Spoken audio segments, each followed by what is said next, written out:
कैलिहली सोला हो सिंगार, तुलसी बाहें भारी चूड़िया तो बाहें भारी चूड़िया हो। तुलसी भारी लिहली मांग भर से धोरावा तो माथे पे बेदिया हो। कैलिहली सोला हो सिंगार, तुलसी बाहें भर चूड़िया हो। तुलसी भारी लिहली मांग भर से धोरावा तो माथे पे बेदिया हो। तुलसी भारी लिहली मांग भर से धोरावा तो माथे पे बेदिया हो। तुलसी बांध लीही कमर कर धानिया तो पाँव पे जानिया हो।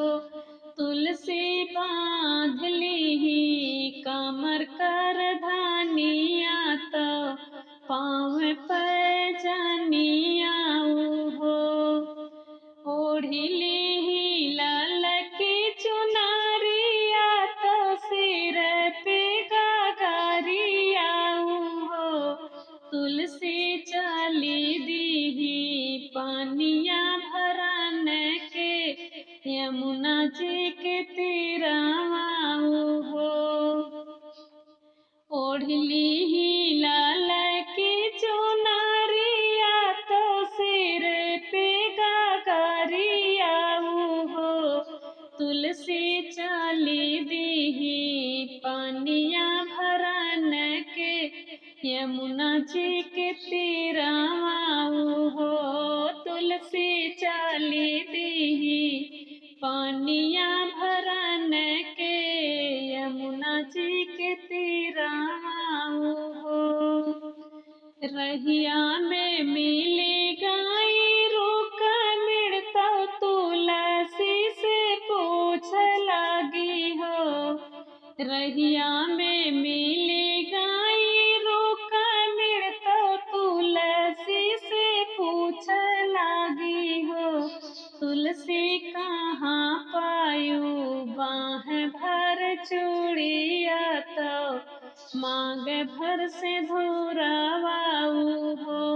तुलसी कहाँ पायू बाह भर चूड़िया तो मांग भर से धोरावा हो।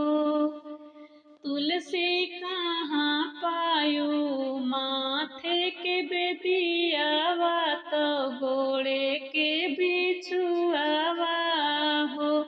तुलसी कहाँ पायू माथे के बेदियावा तो गोड़े के बिछुआवा हो। हंसी हंसी बतावाई तुलसी रानी सुना मोरी बहिनी हो। बहिनी कान्हा दी है 16 सिंगारावा तो माथे के बेदिया तो माथ भर से धोरावा हो। हंसी हंसी बतावाई तुलसी रानी सुना मोरी बहिनी हो। बहिनी कान्हा दी है 16 सिंगारावा तो माथे के बेदियावा तो मांग भर से धोरावा हो। बहिनी कान्हा दिहले पाँव पे जानिया तो कमर कर धानिया हो। बहिनी कान्हा दिहले पाँव पे जानिया तो कमर कर धानिया हो। बहिनी कान्हा दिहले हाथ कर में हादिया हो।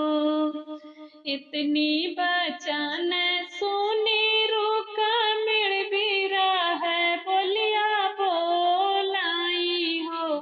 तुलसी मोरे पीठी धारु अंगार तो छल हमसे काई हो। इतनी बचन सुनी रूका मिड़ बीरा है बोलिया बोलाई हो। तुलसी मोरे पीठी धारु अंगार तो छल हमसे काई हो। तुलसी मोरे पीठी धारु अंगार तो छल हमसे काई हो। तुलसी तह कहाँ मैं जाने बहिनिया तो बान्यू साउतिनिया हो। जो माई जानते हो तुलसी सवत हमरी बनबू हो। तुलसी जड़ से उखाड़ी तोहका फेंकित बिंद्राही बनवा रहती हो। जो माई जानते हो तुलसी सवत हमरी बनबू हो। तुलसी जड़ से उखाड़ी तोहका फेंकित बिंद्राही बन रहती हो। तुलसी जड़ से उखाड़ी तोहका फेंकित बिंद्राही बनवा